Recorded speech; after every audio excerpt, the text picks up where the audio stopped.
If you are over 60 years old, stop doing these 4 exercises and switch to these other 4. Many people over 60 years old start having problems that they didn't used to have. Lower back pain, difficulty climbing stairs, knee pain, and so on. The problem is that they've normalized this as something normal to happen, something age-related, and the fact is that it definitely shouldn't be this way. These problems, most of the time, are frequently the result of doing the wrong type of exercise or no exercise at all. The truth is that at this stage of life, we already have enough experience to know that evolution isn't about doing everything or doing more, but rather doing what works in a suitable way. That's why today, you'll see not only 4 exercises that can cause problems for people over 60 years old, but also 4 safer options that will target the same muscles without straining your joints. But before we begin, please leave in the comments your name and the city where you're watching our content from. Exercise number 1, deep squats. The deep squat, where you lower yourself until your thighs are parallel to the floor or even lower, is frequently celebrated as the king of exercises for the legs. And rightfully so, it works practically all the lower muscles of the body. However, after 60 years of age, this exercise can become a real villain for your joints. With natural aging, our knees begin to show cartilage wear, reduction of synovial fluid that lubricates the joints, and in many cases, some degree of osteoarthritis. When you perform a deep squat, the pressure on the knee joints increases exponentially. Studies show that it can reach up to 7 times your body weight when we are in the lowest position of the movement. Additionally, the natural flexibility of the hips tends to decrease with age, which means that to compensate for this limitation, many people end up curving their lower back during the movement. This compensation transfers tension to the lumbar region, an area already vulnerable after decades of use. Remember that back pain that appeared out of nowhere? Perhaps it wasn't so random after all. Another common problem is stability. With the natural decrease in muscle mass after 60, body balance becomes compromised. A deep squat requires considerable coordination and stability. A small mistake can result in falls, which represent a much greater risk at this stage of life. I'm not saying this to scare you, but from personal experience, I've seen many students in this age group suffering from chronic pain by insisting on exercises that their bodies no longer accept. And there's more. Blood pressure. During deep squats, there is a significant increase in momentary blood pressure. For those already dealing with hypertension, this pressure spike can represent an unnecessary risk, especially if you are doing the exercise with additional weight.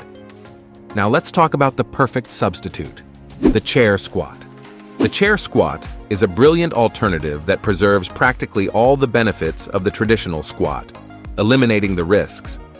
In this exercise, you position a stable chair behind you and perform the movement of sitting and standing without necessarily completely touching the chair. The presence of the chair serves as a natural range limiter and at the same time, a safety net that drastically increases your confidence during the movement. To execute it correctly, position the chair against a wall to prevent it from sliding. Stand in front of it with your feet shoulder-width apart and slightly turned outward. Keep your chest up, activate your core, and initiate the movement by pushing your hips back, as if you were going to sit. Lower yourself until it's comfortable, ideally until you almost touch the chair, and then return to the starting position, focusing on pushing through your heels. The great benefit here is that you work exactly the same muscle groups, quadriceps, glutes, hamstrings, and core, but with much less joint stress. The chair eliminates the need to lower beyond the point where your knees form a 90-degree angle, precisely where joint pressure skyrockets. Additionally, the presence of the chair provides a visual and tactile reference that significantly improves your technique. A common mistake I see is when people let their knees collapse inward during the movement. Always keep your knees aligned with your toes. To start, I recommend 2 to 3 sets of 10 to 12 repetitions, with a 60 to 90-second rest between them. As you gain strength and confidence, you can progress to 4 sets. The beauty of this exercise is that it is extremely functional. After all, sitting and standing is a movement we perform dozens of times a day. By strengthening it, you are directly improving your quality of life and independence. Exercise number 2, high-impact running. Many see running as the best cardiovascular exercise, almost as a symbol of youth and vitality. And there's no doubt that running brings numerous benefits to the cardiovascular system. However, for those who have crossed the 60-year threshold, this exercise isn't always the wonder it appears to be. What many don't realize is the cumulative impact that decades of physical activity cause on our musculoskeletal system. Each time your foot touches the ground during a run, your body absorbs an impact force that can reach 2 to 3 times your body weight. This force starts at the feet and ankles, propagating through the knees, hips, and spine. Over time, this repetitive impact can lead to a series of problems, especially when our tissues no longer have the same recovery capacity as before. Among the most common problems are shin splints, which is that pain in the front of the leg, patellar tendinitis, Achilles tendon strain, inflammation in the fascia of the sole of the foot, and even stress fractures in the bones of the feet or legs. Additionally, bone density naturally decreases with age, making bones more susceptible to fractures, a risk that simply isn't worth taking. There's also the question of balance. Running requires coordination and stability. And with the natural decrease in muscle mass and changes in the vestibular system, the risk of falls increases considerably. A fall at 30 years old might mean a scraped knee. At 60, it can result in serious fractures, especially of the hip, which unfortunately are associated with high rates of complications. There is still an important psychological factor. Many adults feel an internal pressure to continue running, as they associate this activity with maintaining youth and cardiovascular health. They end up ignoring signs of pain and discomfort, thinking of the old saying, "No pain, no gain."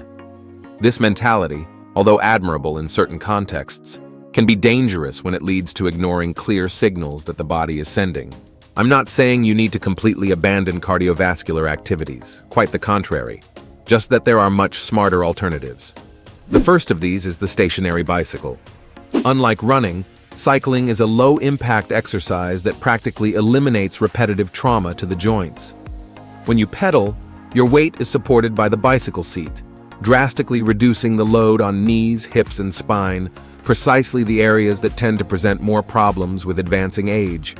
The only mistake you should avoid on the bicycle is setting too high resistance from the beginning, which can overload the knee joints, exactly what we're trying to avoid.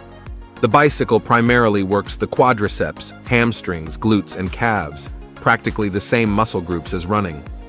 However, it does so in a gentler and more controlled manner. Additionally, being a seated and stable exercise, the risk of falls is completely eliminated. I recommend starting with sessions of 15 to 20 minutes, 3 times a week, at moderate intensity. A good parameter to measure intensity is to think that you should be able to maintain a conversation during the exercise without becoming breathless, but with some effort. Over time, gradually increase to 30 to 45 minutes, alternating between periods of higher and lower intensity. What we call interval training can maximize cardiovascular benefits without excessively increasing exercise time. The second option is moderate walking. Walking regularly strengthens the heart, improves blood circulation, helps control weight and blood glucose levels, as well as strengthening bones, crucial for preventing osteoporosis. Start with 15 to 20-minute walks on flat terrain, and as you feel comfortable, gradually increase the duration and add routes with slight inclines. Ideally, accumulate at least 150 minutes of walking per week, according to recommendations from the World Health Organization. Exercise number 3, traditional push-up. The traditional push-up, performed with the body extended and supported only on the hands and toes, is undeniably an efficient exercise for upper body development. However, for people over 60 years old, this variation can present a series of risks. First, the traditional push-up position places a significant load on the wrists. With aging, it's common to develop conditions such as arthritis in the joints of the hands and wrists, making this position potentially painful. Additionally, the stabilization strength needed to keep the body in a straight line during the exercise is considerable. With the natural decrease in muscle mass and core strength that occurs with age, many people end up compensating with the lumbar region, which can result in back pain and even more serious injuries. Another critical point is the pressure exerted on the shoulders. The shoulder joint is complex and after decades of use, can show wear on the rotator cuff, a set of muscles and tendons that stabilize this joint. The traditional push-up, especially when performed with inadequate technique, such as letting the elbows flare out too wide, can aggravate pre-existing problems or trigger new inflammations. Fortunately, there is an excellent alternative, the incline push-up. The incline push-up is a modified version of the traditional push-up that significantly reduces the degree of difficulty and stress on the joints, without compromising the benefits for the muscles. In this variation, instead of supporting your hands on the floor, you support them on an elevated surface, such as a wall, counter, table, or the back of a sturdy sofa. To execute correctly, position yourself facing the chosen surface. Place your hands on it at shoulder width or slightly wider. Step back with your feet until your body forms a diagonal line with the floor. The closer to horizontal your body is, the greater the challenge. So start with a more vertical incline and gradually progress to lower surfaces as your strength increases. Keep your core engaged, your back straight, and lower yourself by bending your elbows until your chest approaches the surface. Then, push back to the starting position, focusing on using the chest muscles, triceps, and shoulders. This variation works exactly the same muscle groups as the traditional push-up: chest, triceps, anterior deltoid, and core, but with two great advantages. The load on the joints is significantly lower, and you can easily adjust the level of difficulty by altering the height of the surface. A common mistake is when people let their elbows flare out too wide during the movement. Keep your elbows at an angle of approximately 45 degrees relative to your body, neither tight to your trunk nor completely wide. Another frequent mistake is not maintaining body alignment, letting the hip drop or rise excessively. For beginners, I recommend 3 sets of 8 to 12 repetitions 3 times a week, with 60 to 90-second intervals between sets. As strength increases, you can progress to lower surfaces, increase the number of repetitions, or add more sets. Exercise number 4, lying leg raise. The lying leg raise, where you lie on your back and lift your extended legs, is frequently recommended to work the lower abs. However, this exercise can be particularly problematic for people over 60 years old, for several important reasons.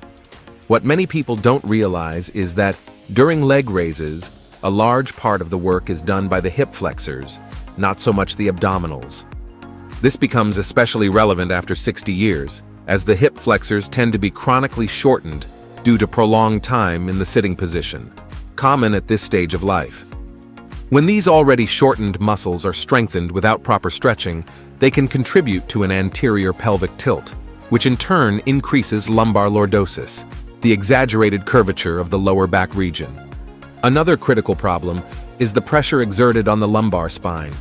When the legs are raised extended, especially if the abdominals aren't strong enough to stabilize the pelvis, the lumbar region tends to arch, increasing compression on the intervertebral discs. For people who already have some degree of disc degeneration or spinal stenosis, common conditions after decades of spinal use, this movement can trigger or aggravate lower back pain. There's also the factor of intra-abdominal pressure. During leg raises, there is a significant increase in pressure within the abdominal cavity. For those with weakness in the abdominal wall or conditions such as hernias, pelvic organ prolapse, or abdominal diastasis, this increase in pressure can exacerbate these problems. The alternative used here will be the seated march. It is a brilliant exercise that effectively works the abdominal muscles, especially the transverse abdominis, without overloading the lumbar spine or the hip flexors. It's a movement that mimics the action of walking, but performed in a seated position, eliminating the impact on the joints and drastically reducing stress on the lumbar region. To perform correctly, sit on the edge of a firm chair, with your spine erect and feet supported on the floor.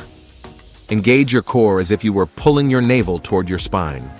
Maintaining this abdominal contraction, lift one knee toward your chest, then lower it and repeat with the other knee, alternating in a movement that resembles marching. The movement should be controlled and relatively slow. It's not a race. To increase the intensity, you can lift your feet slightly off the floor when they're not in motion, or hold the position with the knee elevated for 1 to 2 seconds before alternating. An even more challenging variation is to partially extend the leg when lifting the knee, creating a greater lever arm. This exercise works not just the abdominal muscles, but also promotes coordination between breathing and movement, a fundamental skill that tends to diminish with age. Additionally, being performed while seated, it completely eliminates the risk of falls and reduces to zero the pressure on joints such as knees and hips. A common mistake is letting the spine curve during the exercise. Keep your chest up and spine in a neutral position throughout the movement. Another frequent mistake is using momentum instead of abdominal strength. The movement should be controlled, not ballistic. I recommend starting with 3 sets of 10 to 15 repetitions for each side, with 60-second intervals between sets. As strength increases, you can progress by increasing the number of repetitions, adding more sets, or incorporating the more challenging variations mentioned above. A 65-year-old student who suffered from chronic lower back pain reported significant improvement after replacing traditional abdominal exercises with the seated march. After 6 weeks of regular practice, she noticed not only a decrease in pain, but also an improvement in posture and ease in performing daily tasks, such as carrying shopping bags and playing with her grandchildren. "It's as if I've regained the stability I hadn't felt in years," she told me. If you liked this and also want to discover 6 isometric postures that are capable of completely changing the lower part of your body, we've left a video appearing right now on the screen. Don't miss it. Thank you for watching until here, and may God bless you, my friend.